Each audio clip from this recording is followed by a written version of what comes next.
Hello, this is Dr. Lara Tigler. Welcome to my channel. This channel is meant to provide general medical information. It's not meant to provide specific medical advice. Please do see your primary care provider or your doctor to obtain medical advice that's tailored specifically for your needs. Today, we're going to talk specifically about LDL cholesterol. It's a certain type of fat molecule that's in your bloodstream. There are some new guidelines.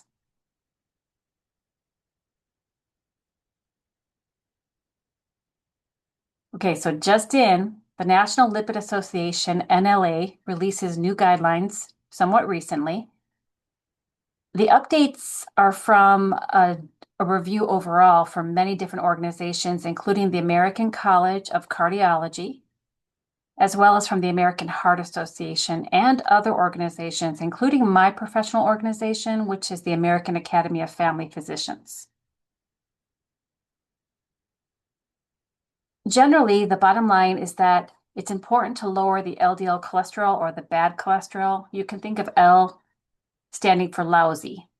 LDL cholesterol, the bad cholesterol, the one that, if elevated, is a major risk factor for cardiovascular complications such as heart attack or stroke.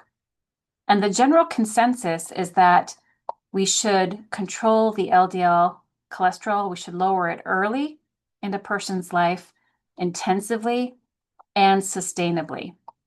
As I said, this is expert consensus. Critical to reducing the risk of cardiovascular events such as acute coronary syndrome.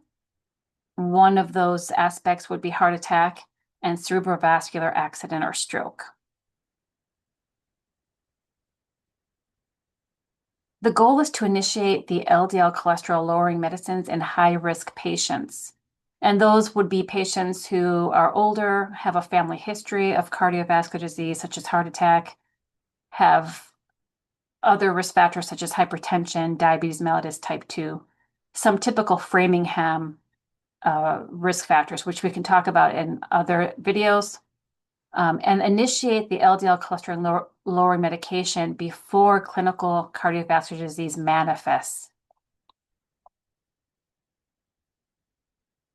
Generally speaking, we like to do guideline-directed medical therapy. This phrase is specific to heart failure, but you can use this phrase for lowering cholesterol as well. LDL is a type of cholesterol. C just stands for cholesterol. So the bad cholesterol is a modifiable risk factor in atherosclerotic coronary vascular disease. Atherosclerotic coronary vascular disease, or I should say atherosclerotic cardiovascular disease, that means you could have plaque on your carotid artery, in your legs, in your aorta, in arteries that branch off from the aorta, the heart, and the brain. So the bottom line is lowering the cholesterol for longer is better. Lowering the cholesterol, the LDL cholesterol, for a longer period in your life is better. It's not good enough to let it be uncontrolled for decades, and then when you're 83, you finally say yes to the statin medication. That means you probably will have a premature death from cardiovascular disease that could have been prevented. You can look up Journal of Clinical Lipidology, Volume 19, Issue 5, September, October 2025, if you want to read some of the original expert consensus yourself. How low is too low? That's the way my patients usually phrase the clinical question in their mind. How low is too low? So they're timid, they're afraid, they don't want to go too low. So they're coming at it from a fearful stance rather than a proactive stance. So I would say instead, it probably would be more helpful to ask, can you get my LDL lower? So if you're a patient or you're a family member of a patient, it might be more helpful to say, well, how low can you get my LDL? So LDL is a type of cholesterol, it's a type of fat. As most of you may know, the cell membranes are lined by a fat. Those are phospholipids, and they are not the same as the LDL cholesterol. You can have an LDL cholesterol that's very low, even in the 10s, 20s, or 30s, and still have very good fatty metabolism throughout your body. And the chances are, being an American, you probably are overweight or obese and you have plenty of fat to spare. So lowering the LDL, which is the cholesterol that particularly takes part in producing plaque on the surface of the arterial wall, that is a good idea. For the general population, you want your LDL to be less than 100. For a subset of patients, less than 70. But now the literature is suggesting that even less than 55 is really more of an appropriate goal. This lower level is likely to be the best goal according to recent evidence, and that's why I'm giving you this video. For those patients who are high risk, and you can type this in yourself and find out if you're high risk, ask your doctor.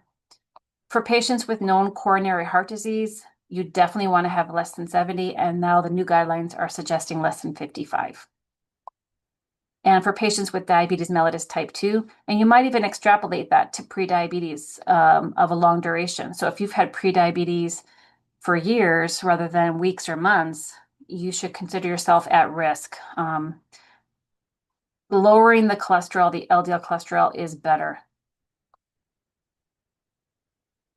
So, of course, I showed a picture of healthy food, but you might try medications such as statins. There are several of them. Evolocumab, or you might know it as Repatha. That's an injection every 2 weeks. Ezetimibe, garlic over the counter, red yeast rice over the counter. Exercise, avoid beef, avoid pork, and avoid cheese. Notice how I did not list eggs. So the bottom line with eggs is that it's generally safe for 1 to 2 eggs per day for a person. However, there are exceptions. I have had patients where we did try that.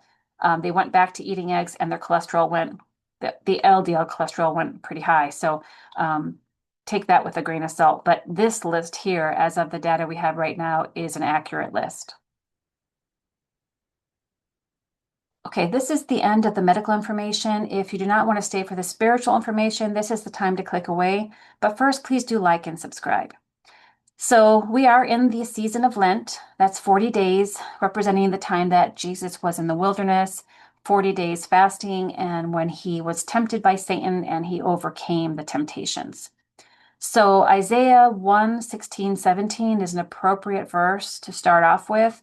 I encourage you to read Isaiah and not just read the Bible, but make sure that you are in some sort of Bible study or collaborating with someone who's knowledgeable, like someone who's graduated from seminary school, a priest or a pastor, or reading a book that's written by someone with credentials, a book that analyzes Isaiah.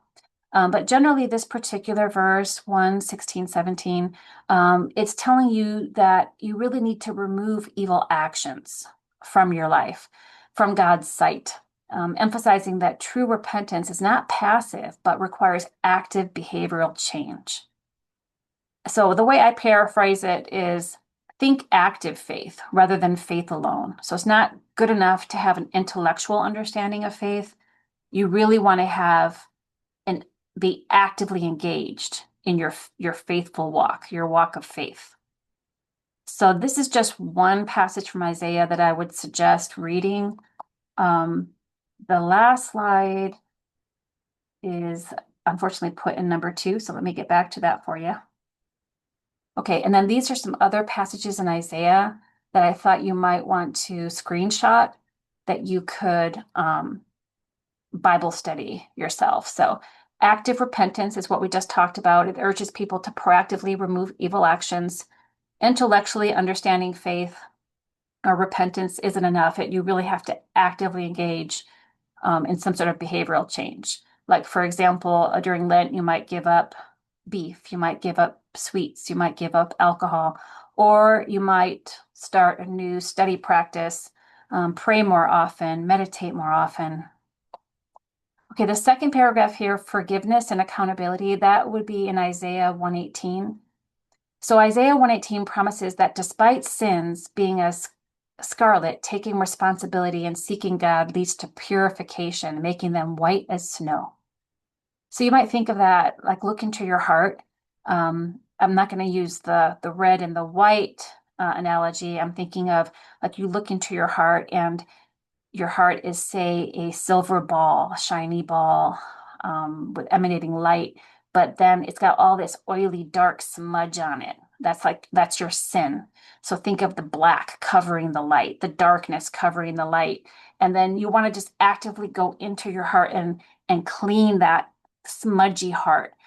Get your heart shining so that you don't have any more gunk or dirt on your heart. So to change it from one way to another way. In this case, it's saying from the scarlet of sin to the white as snow. And then this third paragraph, avoiding blame shifting. So in Isaiah 10, 1-4, it warns against blaming circumstances, leaders, or others for one's own choices, particularly regarding the mistreatment of the vulnerable. This is a lot packed in here. I would say that leaning more metaphysical as I do, I would say that this is a really good paragraph to remind you that ultimately your spiritual life, it's your responsibility. It's inside of you. Remember, Jesus said that the kingdom of heaven is within. So meditate, pray. You don't want to be overly reactive about the world. Circumstances come and go, leaders come and go. Your choices, you can make good ones, you can make bad ones. But if you're consistent with your investigation of your own heart and ruminating on the Bible and your active faith, then over time you'll take more and more responsibility for your world that you perceive. And having been saved, I can tell you that after I was saved, I noticed that it seemed to change my world, and it also seemed to change my past. And I had a different perspective on time. So time seems to be less relevant, and purity of heart seems to be more relevant. So there's a lot in this. You could take it literally and more like physically relating it to a worldly aspect, but I would say this is a bit more metaphysical here. Okay, the fourth chapter in this slide, interconnectedness of action and grace, Isaiah 38. So this illustrates that while God provides healing, individuals are responsible for following instruction, highlighting that divine work often worked through human effort. So again, I would say that in the season of Lent, this is emphasizing that you need to take responsibility for your own spiritual walk. To me, that's the essence of today's spiritual information, is that start by going within, take a deep breath in through your nose and breathe out through your mouth. And visit your heart within yourself and see how smudgy it is. Is it shining? Is it pure? Are you blaming others? Are you resentful? Are you judging others? All of those things Jesus said was a sin. So take all those things away. Clean your heart. Ultimately, God will help you clean your heart, but it's really up to you to put some effort into your own spiritual walk. I mean, that's why you're here. So that's my gist of this video and Isaiah and the season of Lent. I do encourage you to go to Amazon and consider buying one of my two books. The first book is You're Saved, and the second book is An Impossible Situation. I think you'll enjoy them. Thank you so much.